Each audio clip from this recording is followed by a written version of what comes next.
serving the Republic of the Philippines for more than 75 years.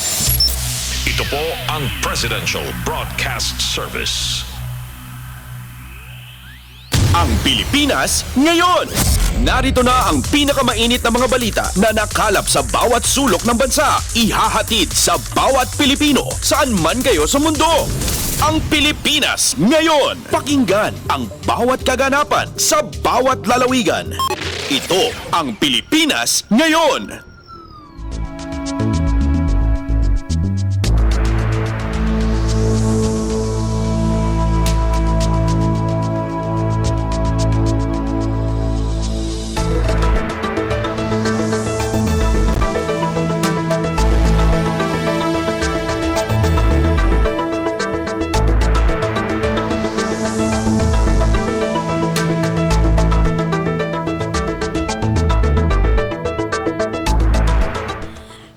Magandang araw po muli sa ating mga tagapakinig. Welcome po muli sa ating programang Ang Pilipinas Ngayon. Napapakinggan po ninyo saan mang bahagi ng mundo sa pamamagitan ng ating himpilang Radyo Pilipinas World Service. Napapakinggan po tayo sa mga sumusunod na shortwave frequencies sa 9.960 MHz, 12.120 MHz at 15.190 MHz. Ako po si Ven Blones. Samahan po ninyo ako sa kabuuan ng ating programa. Ngayong araw na ito, kapapalooban pa rin po ng ilan sa mga mahalagang balita mula dito sa ating bansa, kasama na ang mga segmentong business, sports, showbiz at ang mga ulat mula sa iba't ibang rehiyon at lalawigan dito sa Pilipinas para sa ating regional news. Samantala, iniimbitahan po namin kayo na bisitahin ang ating Facebook page, ang Radyo Pilipinas World Service. Antabayanan, sasa inyo na po sa ilang sandali ang kabuuan ng ating programang Ang Pilipinas Ngayon. Kumpleto, detalyadong balitaan, di papahuli sa mahahalagang kaganapan. Kamustahin ang inang bayan, ang Pilipinas Ngayon!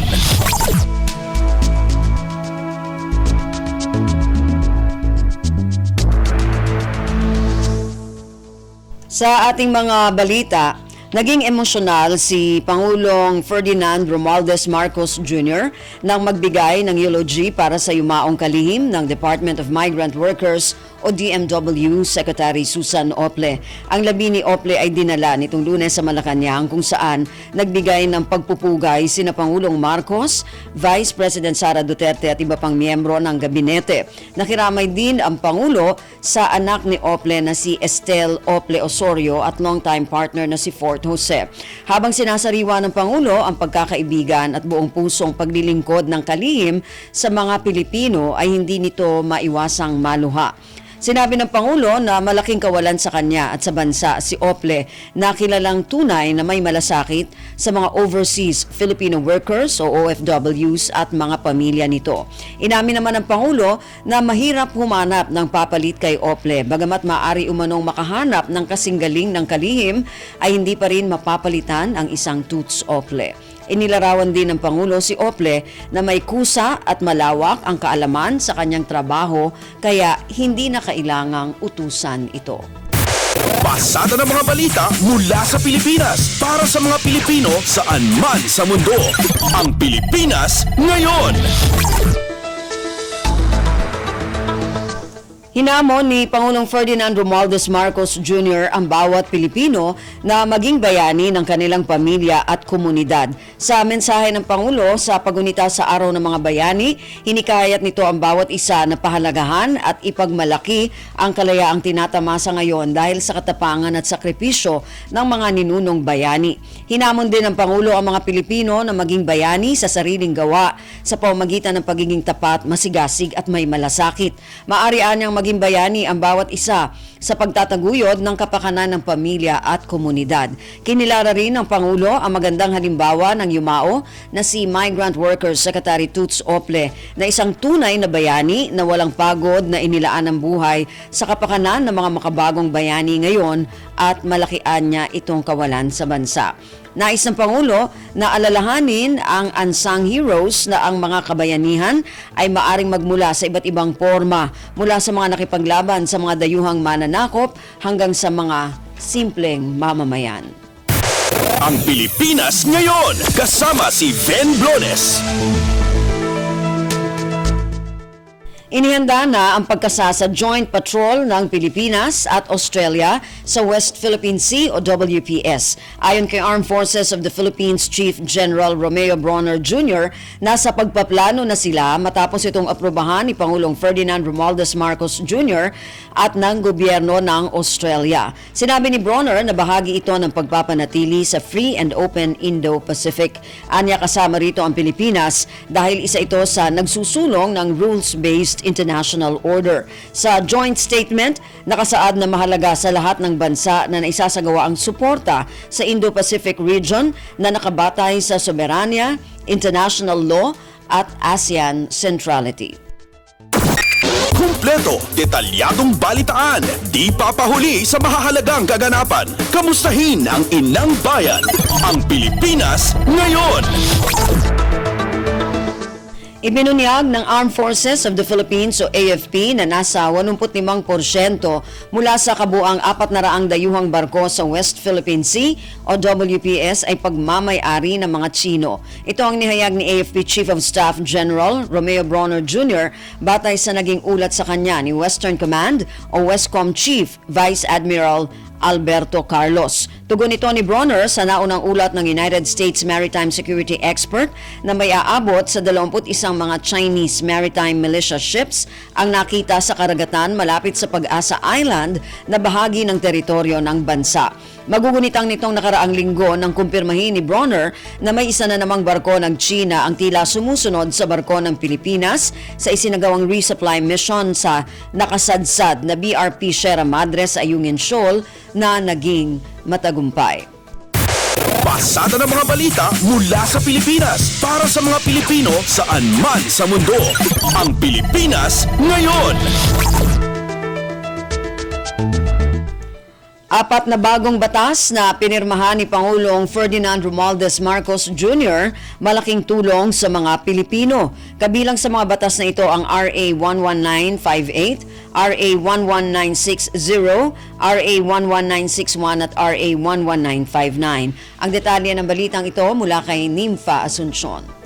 Naniniwala si Senate President Juan Miguel Zubiri na magdudulot ng kaginhawaan at kaunlaran sa maraming Pilipino ang 4 na bagong batas sa pinirmahan ni Pangulong Ferdinand R. Marcos Jr.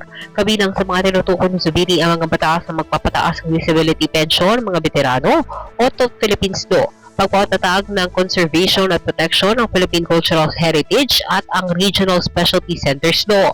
Ayon sa Senate President, ngayon ay ma-upgrade na ang benepisyo ng mga veterano na may disability mula nang maisabatas ang pagbibigay sa kanila ng benepisyo 30 taon na ang nakararaan.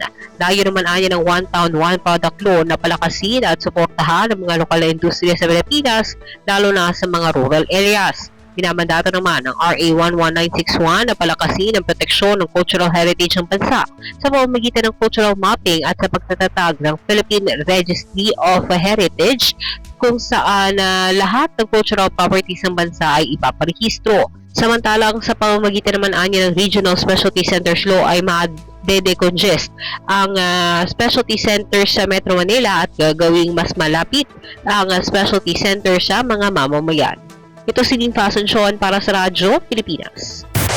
Ang Pilipinas ngayon, kasama si Ben Blones.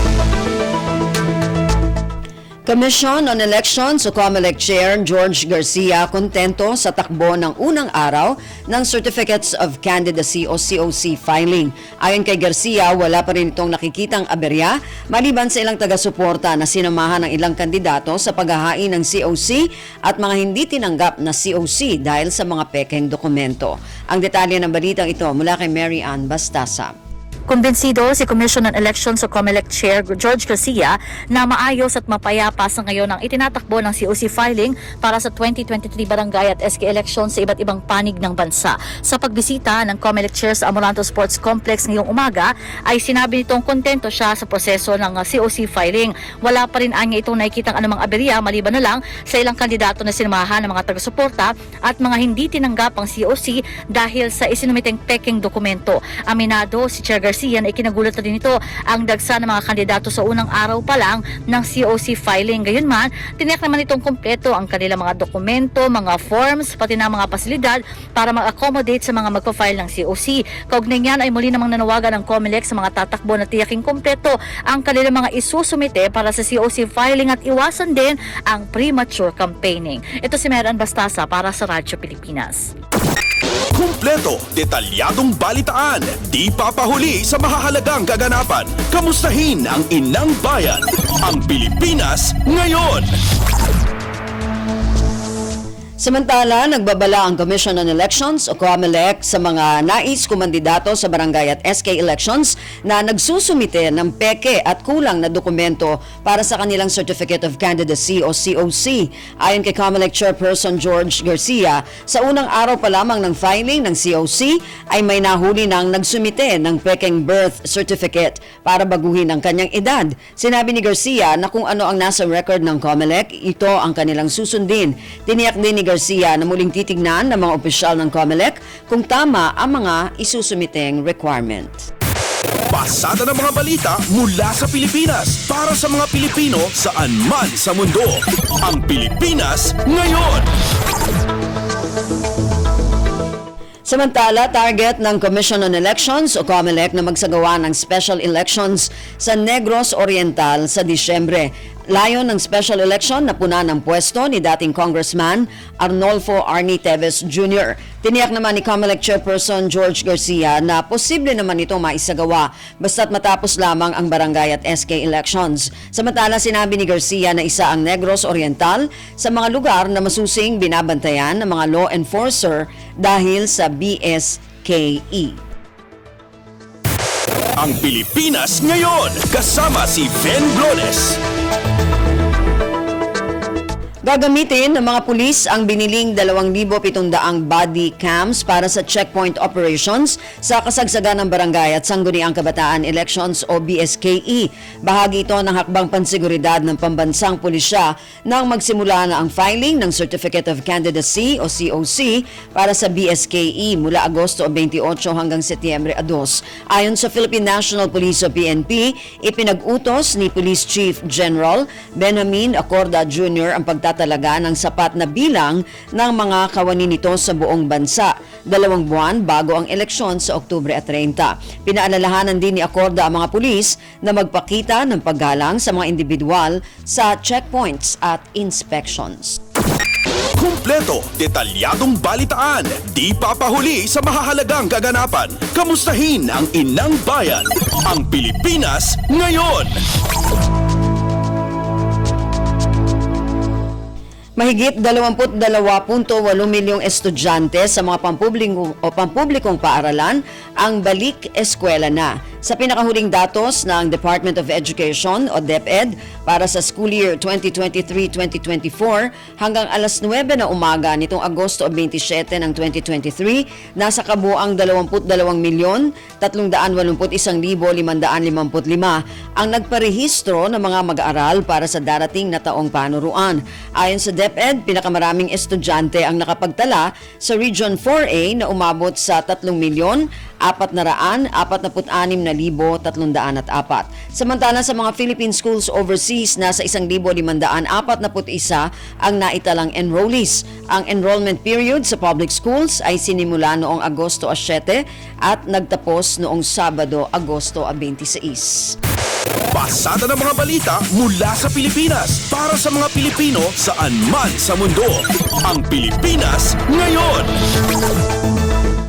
Nadagdagan pa ang bilang ng mga residenteng apektado ng malakas na pag-ulan at pagbaha dulot ng bagyong Guring. Sa pinakahuling tala ng Department of Social Welfare and Development o DSWD, hanggang Agosto 28 umakyat pa sa 6,300 70 pamilya o katumbas ng 21,379 na individual ang apektado ng kalamidad sa 4 na rehiyon, kabilang ang Regions 1, 2, 3 at Cordillera Administrative Region o CAR. Kaugnay nito, umakyat na rin sa 838 na pamilya o 2,471 individual ang nananatili sa 71 na itinalagang evacuation centers, habang higit 1,000 pamilya ang pansamantalang nakitira muna sa kaanak.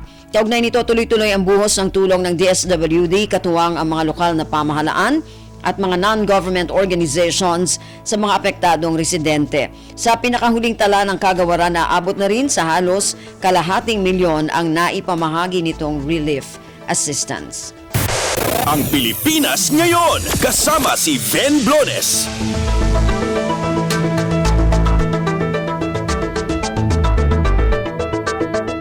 Patuloy ang pakikipag-ugnayan ng Office of the Civil Defense o OCD sa kanilang mga counterpart sa mga lalawigan at iba't ibang ahensya ng pamahalaan upang tiyakin na makakarating ang tulong ng pamahalaan sa mga lugar na apektado ng bagyong Guring.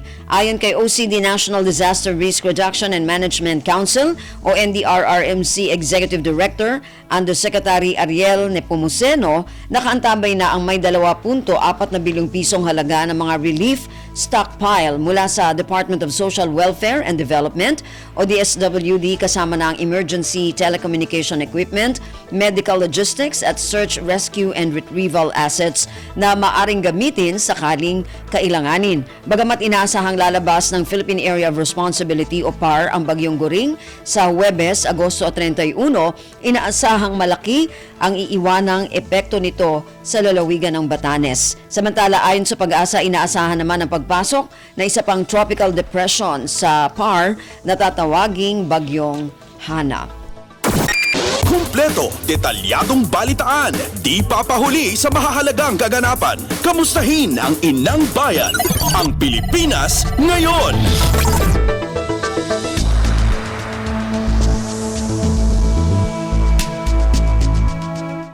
Yan po ang ilan sa mga pangunahing balita mula dito sa ating bansa. Samantala, antabayanan naman po ang mga balita mula sa iba't ibang rehiyon at lalawigan dito sa Pilipinas para sa ating regional news. Balita mula sa lalawigan sa bawat rehiyon ng ating bayan. Dito sa Ang Pilipinas Ngayon.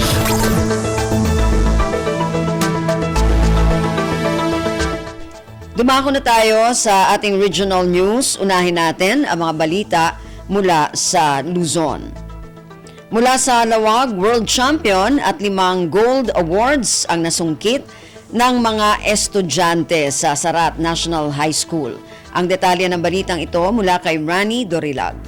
Iyalat dagiti 5 estudyante ti Sarat National High School ti Gold Award si dinaangay nga Hong Kong International Mathematical Olympiad iti Agosto 25 aging iti Agosto 28. Nabigbig dagiti estudyante at Brian Johnson Vallejo kas World Champion in Secondary 1 kena World Star Top Scorer ti Philippine Team.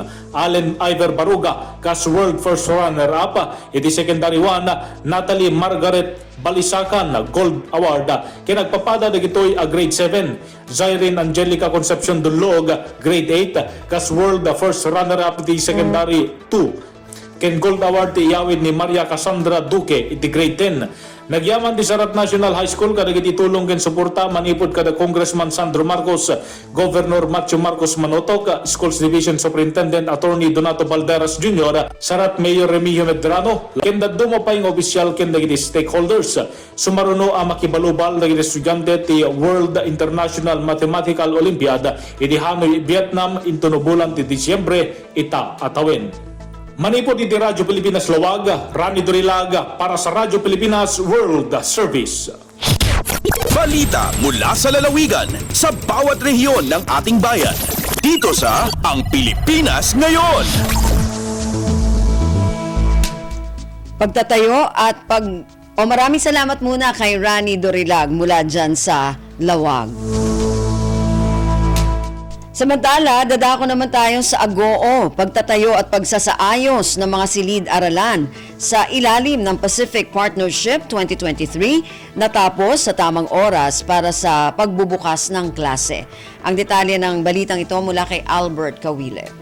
Nailipasan ti panakaibangon kan pan nakapabaro dagiti silid pagadalan iti upat a napili a barangay iti siyudad ti San Fernando La Union babayan iti Pacific Partnership Engineering Team a binukal dagiti nagkaysa a personnel ti US Armed Forces ken Armed Forces of the Philippines. Nang rugi ti panakaibangon ti 2 classroom school building iti Tangkigan Elementary School iti Hunyo 27 imabot iti 63 nga aldaw ti panakailipas ti proyekto gapo iti sumagmamano a panakataktak gapuanan iti bagyo ken napigsa at tudtudo. Masapol met nga trabaho iti grupo iti napapawat nga oras tapno maisambot ti pasdek iti panangrugi iti klase itangal daw. Agyamyaman launay ni Mr. William Tobera ti principal iti Tangkigan Elementary School para iti panakapili iti pagadalan da iti nasawa proyekto. Dakila tulong da ito'y kinunana kadagiti ubing tapno adadapay enornos kan komportable iti panagadal dagitoy. Sumagmamano pa silid pagadalan manipod iti talo barangay iti syudad ti napabaro apaset dagiti proyekto iti sidong ti Pacific Partnership 2023. Manipod RP Agoo, Albert Kawile para iti Radyo Pilipinas World Service.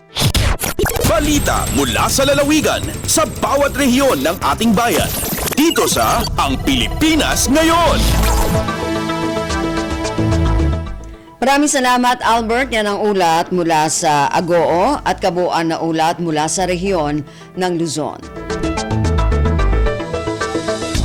Dumako naman tayo sa rehiyon ng Kabisayaan mula sa Borongan. World Cafe of Opportunities o WCO, matagumpay na isinagawa ng TESDA Eastern Samar. Ang detalye ng balitang ito mula kay Pen Pomida. Naging manilampuson ang ginbuhat nga World Cafe of Opportunities WCO ha Eastern Samar State University Giwan Campus han Agosto 24. Inin kapartihan pagsalinurog han ika-29 nga anibersaryo han TESDA nga ika-6 katuig nga selebrasyon han National Tech Book Day. Sumalakan TESDA Provincial Director Antonio Waniwan ang nasabing aktibidad ingin tambungan ni Vice Governor Maricar Sison Gutisan, 7 nga national government agencies, 12 nga employers, tulong nga TESDA Technological Institutions, ngan 17 nga private technical vocational institutions. Tuyuhan WCO activity nga mataganhin oportunidad nga makaturihin trabaho iba pang ayudan mga TVET graduates. Sumentro ang WCO at job linkaging and networking services kundi inabutin 217 nga mga kliyente na serbisyohan. Upat hinian hired on the spot, samtang 25 naman ang near hired nga aplikante. Nagkamaya daliwat one-stop shop han serbisyo han mga ahensya han gobyerno. Tikang Radyo Pilipinas Borongan, inihipen Pomida para Radyo Pilipinas World Service. Balita mula sa lalawigan sa bawat rehiyon ng ating bayan. Dito sa Ang Pilipinas Ngayon. Maraming salamat Pen, yan ang ulat mula sa Borongan. Samantala, dumako naman tayo sa Sogod. Halos 300 traffic violators huli sa ikinalat na checkpoints sa Southern Leyte. Ang detalye ng balitang ito mula kay Ria Mikate. Wala nakalusot ang dulaan 300 kabadungong motorista sa gikasang checkpoint operation sa mga sakop sa 2nd Southern Leyte Police Mobile Force Company sa probinsya sa Southern Leyte. Subay sa record nga gipagawas sa kapulisan, niabot sa 264 ka traffic violators ang nadakpan sa checkpoint operations gikan Agosto 1 hangtod Agosto 27 ning tuiga. Matod kang Patrolwoman Riza Magabo, nadakpan na makinis sa checkpoint nga gimontar sa nagkadaiyang strategic location sa mga lungsod sa Safe Bernard, San Juan, Anahawan, Hinunangan ug Liloan. Sa maong gidaghanon, 126 ka individual ang naisyuhan og temporary operator's permit nga dunay mas bugat nga multa. Partikular sa mga nadakpan, walay helmet lisensya, expired ang lisensya ug registration, apila mga wala naka-seatbelt. Kalabot ni ini subli ang pagpahinumdom sa kapulisan sa mga motorista ug driver sa mga sakyanan nga hingpit umano ng balaod trapiko aron dili dakpon ug mamultahan. Gikan sa Radyo Pilipinas sugod kini si Ria Mikati alang sa Radyo Pilipinas World Service. Balita mula sa lalawigan sa bawat rehiyon ng ating bayan. Dito sa Ang Pilipinas Ngayon. Maraming salamat kay Ria mula sa Sogod. Yan naman po ang kabuuan na ulat mula sa rehiyon ng Kabisayaan.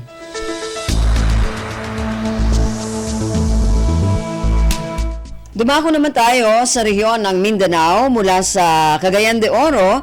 Higala ay festival ng lungsod ng Cagayan de Oro matagumpay na idinaos. Ang detalye ng balitang ito mula kay Kokoy Medina. Nahimong nagbalampuson ang usa ka bulan nga Higalay Festival sa lungsod sa Cagayan de Oro. Diin gidugukan kini sa mga katawhan, labi na ang mga kalingawan sama sa float competition. Diin nakuha sa Palawan Pawn Shop ang unang dapit, din aduna kini premyo nga 300,000 ka pesos. Samtang sa street dancing nahimong kampiyon ang Barangay Gusa nga aduna gyapon kini premyo nga 200,000 ka pesos. Sa samtang sa Higalay Fluvial Procession, ang nahimong kampiyon mao ang Barangay Patag nga aduna ganti nga 30,000 ka pesos. Ang Higalay Festival ang ginasilbrar kini kada tuig nunod sa selebrasyon sa kapistahan ni Senior San Agustin nga giniselebrar matag Agosto 28 nga maoy ang patron sa dakbayan sa Cagayan de Oro. Taliwala pa man sa ulan, wala kini makapakgang sa pagselebrar sa Higalay Festival ang kapistahan ni Senior San Agustin. Nagpaabot usab si Mayor Clarix Oy sa pagpasalamat sa katawhan sa Cagayan de Oro sa pagsuporta og panaghiusa alang sa kalampusan sa Higalay Festival. Gikan sa Radyo Pilipinas Cagayan de Oro, kini si Kokoy Medina alang sa Radyo Pilipinas World Service. Balita mula sa lalawigan sa bawat rehiyon ng ating bayan. Dito sa Ang Pilipinas Ngayon.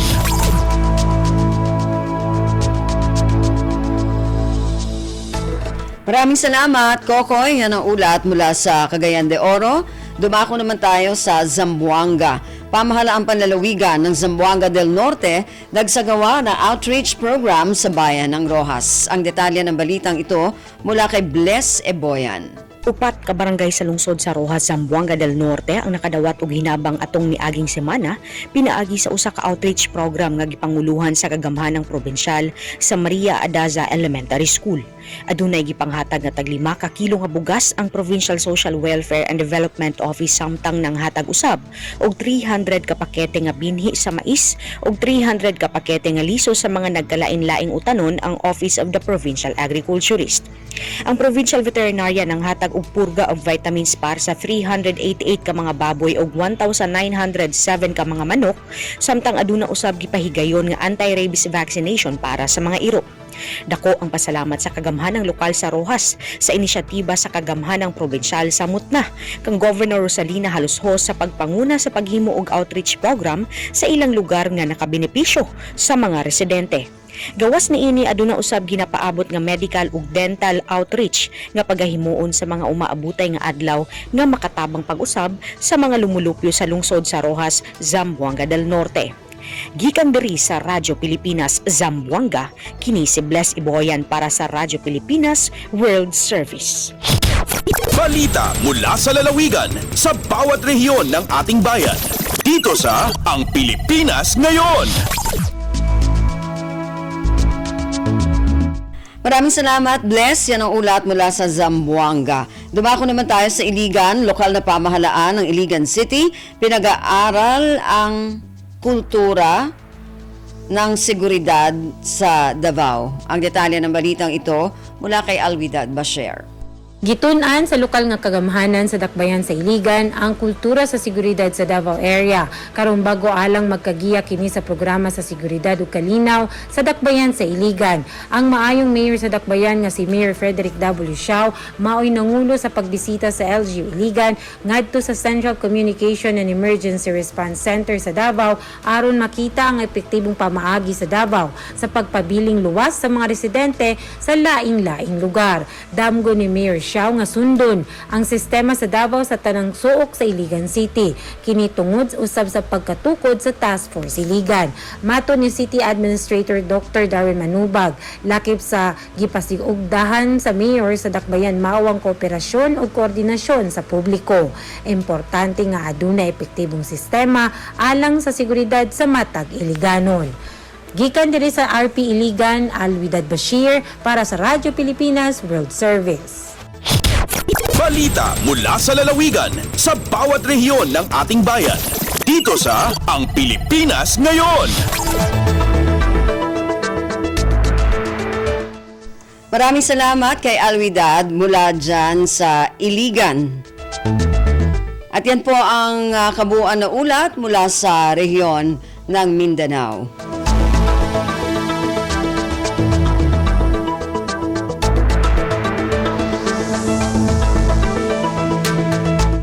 Narinig po ninyo ating regional news para sa araw na ito, kalipunan ng mga balita mula sa iba't ibang rehiyon at lalawigan dito sa Pilipinas. Samantala, antabayan na naman po ang ating mga segmentong business, sports at showbiz.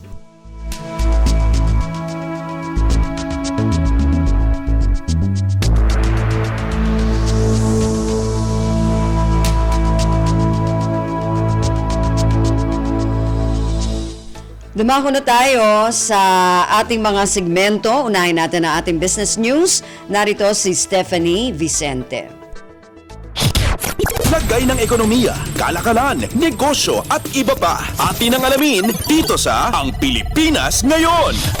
Magandang araw, narito tayong muli para sa ating segmentong Balitang Negosyo at Kalakalan. Tumaas ang gross borrowings ng national government ng 13.8% noong Hunyo, ito ay ayon sa Bureau of the Treasury o BTR.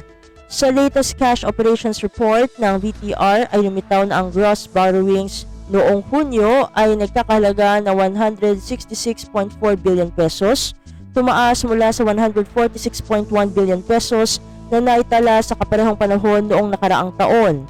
Ayon pa sa datos ng BTR, ang domestic debt na bumubuo sa mahigit 80% ng total gross borrowings ay tumaas sa 143.9 billion pesos mula 96.4 billion pesos noong June 2022.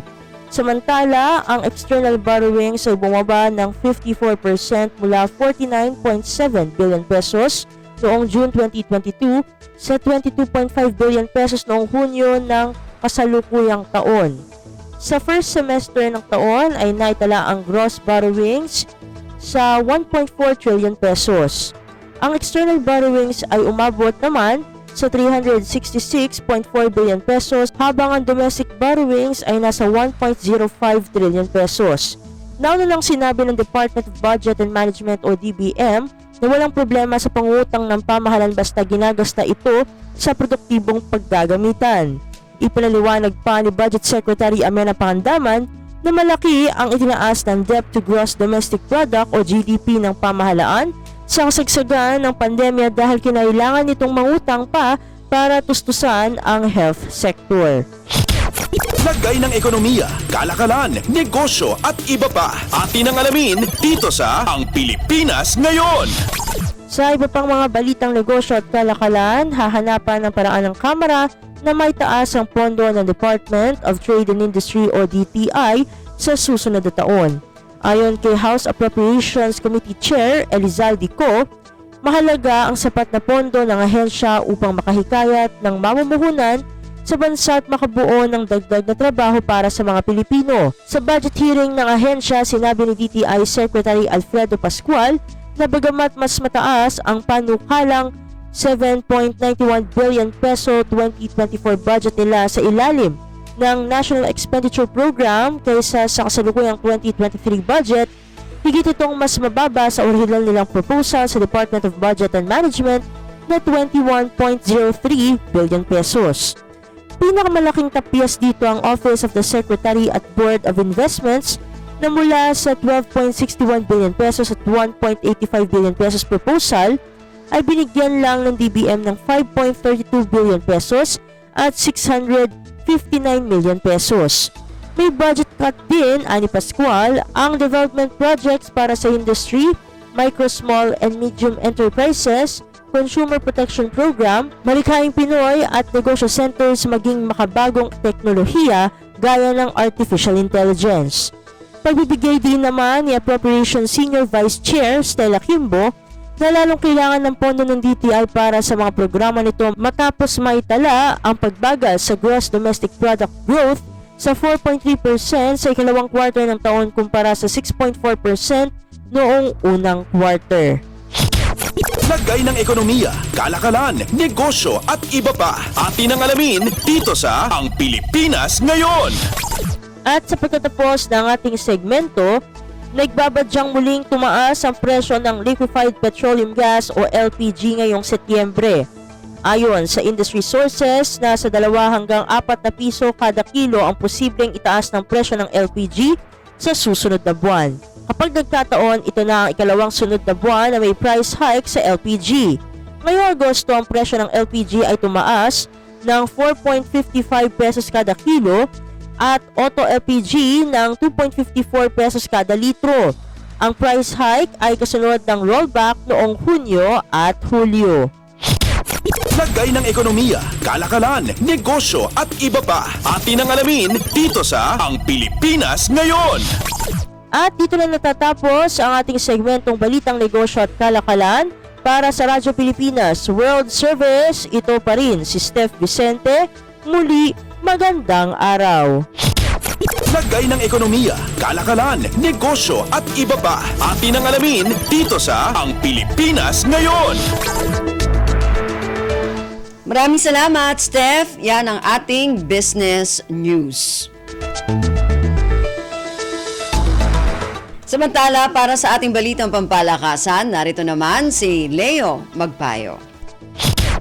Updates at pinakahuling mga usapin sa mundo ng palakasan. Atin ang pakinggan dito sa Ang Pilipinas Ngayon.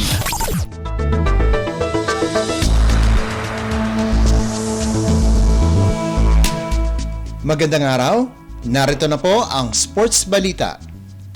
Hindi pa sumusuko si NBA player Jordan Clarkson para makakuha ng panalo ang Gilas Pilipinas sa Group A ng 2023 FIBA World Cup. Sa score na 81-87, natalo ang Gilas sa Dominican Republic noong opening day ng FIBA sa Philippine Arena at sinundan naman ito ng kabiguan laban sa Angola 70-80 nitong linggo na ginanap sa Smart Araneta Coliseum. Sinabi ni Clarkson na lalaban sila dahil sa walang humpay na suporta na binibigay ng mga fans tuwing sila ay naglalaro. Nananatiling positibo naman ang pananaw ni Kai Soto sa kabila ng masaklap na kampanya ng Gilas Pilipinas sa unang dalawang laro nito sa FIBA. Maganda naman ang ipinamalas ng Gilas Pilipinas sa bawat laro nito. Ngunit kinapos lamang ito sa huling bahagi para tuluyang mahulog sa 0-2 record. Nais ni Soto na mapanatili ang positibong pananaw at iwasan na ang mga negatibong bagay. Samantala, tanging ang Japan pa lang ang may panalo sa lahat ng Asian teams kaya namumuro na maging top Asian finisher ito na siyang mabibigyan ng ticket sa 2024 Paris Olympics. Kasalukuyang may 1-1 kartada ang Japan sa Group E matapos ang 63-81 kabiguan sa Germany at 98-88 panalo sa Finland. Updates at pinakahuling mga usapin sa mundo ng palakasan. Atin ang pakinggan dito sa Ang Pilipinas Ngayon.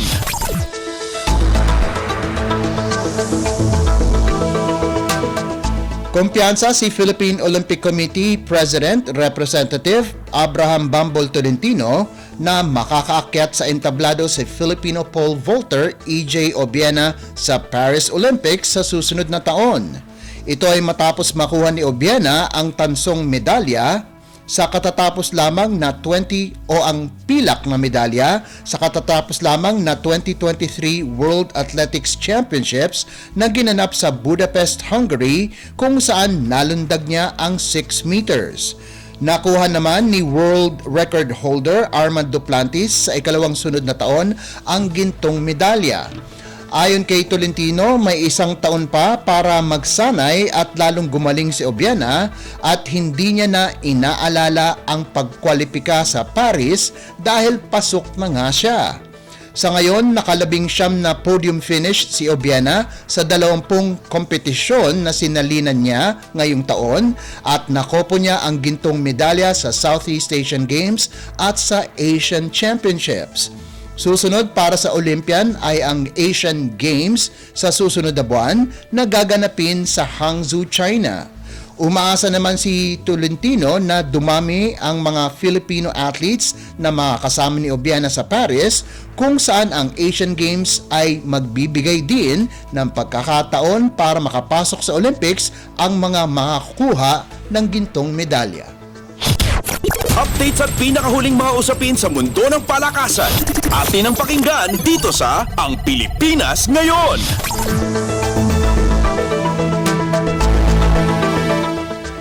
Tumaas ang ranking ni Filipino tennis sensation Alex Ayala pagkatapos lagpasan ang top 200 ranking ng Women's Tennis Association o WTA. Mula world number 217, tumaas ang ranking ni Ayala sa career high na number 195 kung saang 22 pwesto ang itinaas nito dahil sa kanyang impresibong performance sa Great Britain. Nakopo ni Ayala ang kanyang ika-4 na professional title sa W25 Roehampton bago nag-runner-up sa W25 Aldershot. Ngayong naglalaro na bilang professional player, umaasa ang 18 anyos na si Ayala na madagdagan ang kanyang mga tropeyo dahil sasalang siya sa International Tennis Federation o ITF Tour simula sa susunod na linggo na gaganapin sa Japan at China. Inaasahan din siya bilang miyembro ng Team Philippines sa 19th Asian Games sa Hangzhou, China na gaganapin mula Setyembre 23 hanggang Oktubre 8. Updates at pinakahuling mga usapin sa mundo ng palakasan. Atin ang pakinggan dito sa Ang Pilipinas Ngayon.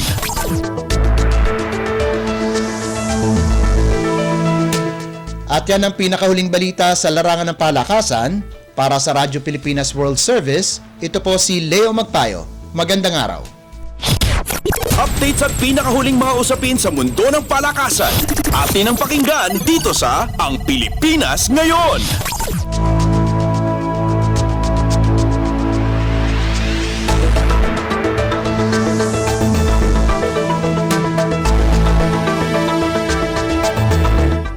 Maraming salamat, Leo. Yan ang ating balitang pampalakasan. Samantala, para sa mga nag-aabang ng mga chismis mula sa mundo ng showbiz, para sa ating showbiz balita, narito si Mama JT. Ang latest, ang hottest sa showbiz and entertainment. Heto na sa Ang Pilipinas Ngayon.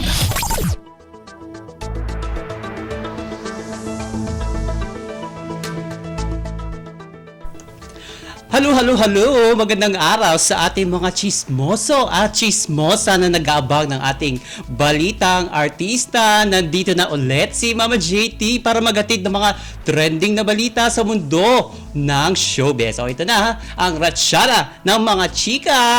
Eto ikinatuwa ng maraming fans ang bagong proyekto ng beauty queen actress na si Kylie Versosa.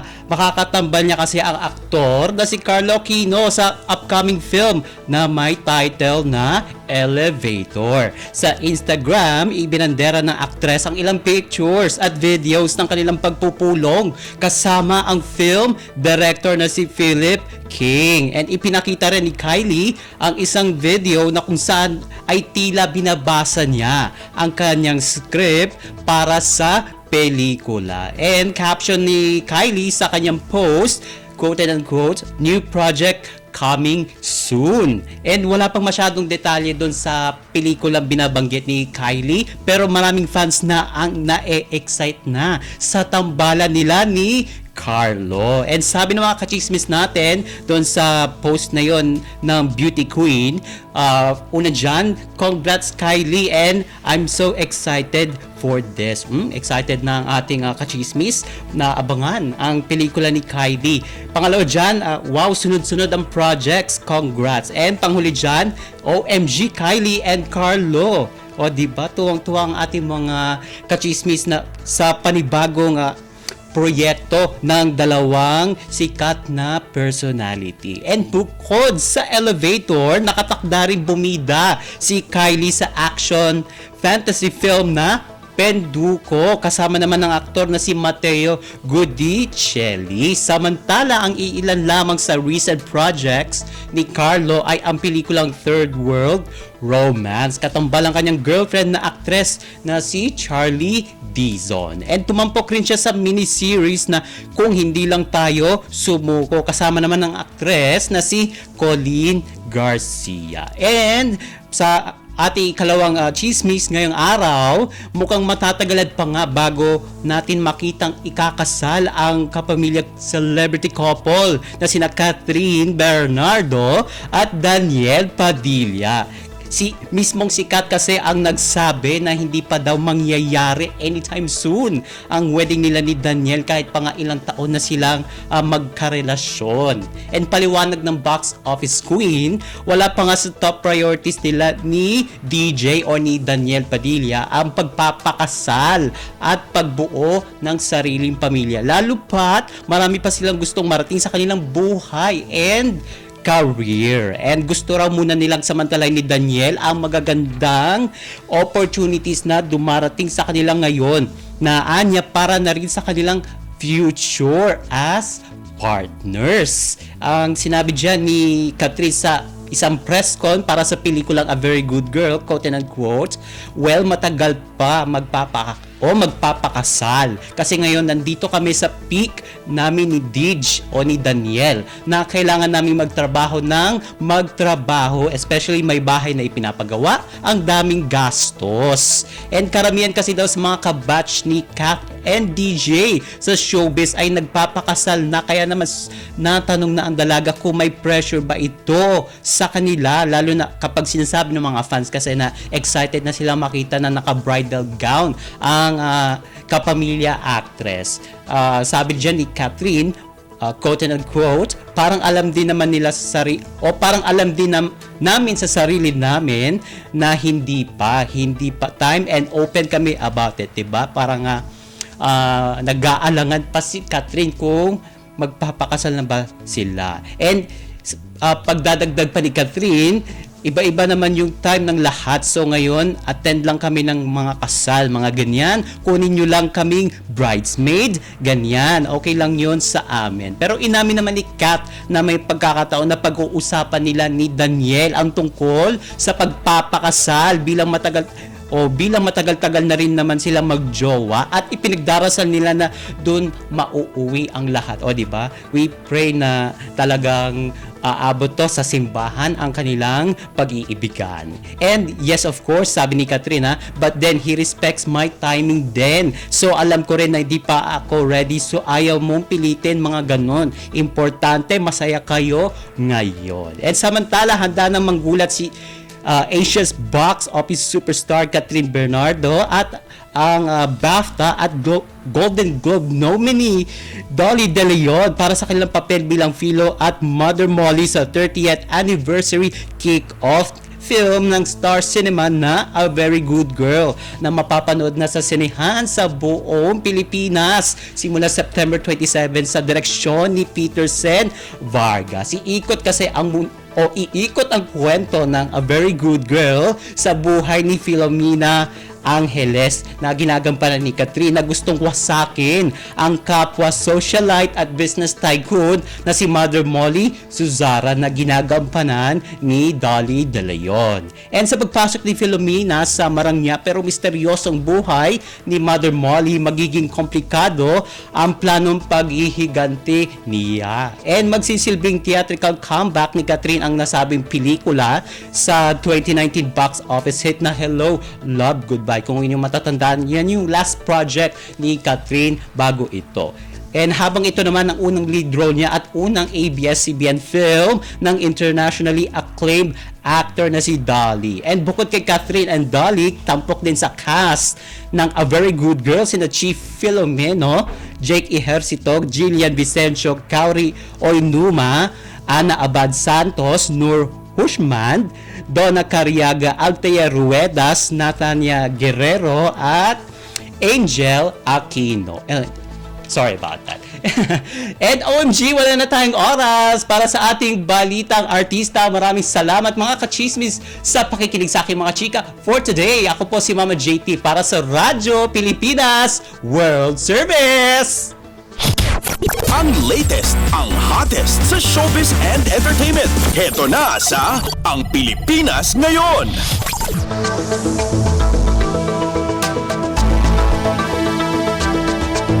Maraming salamat, Mama JT. Yan ang ating showbiz balita.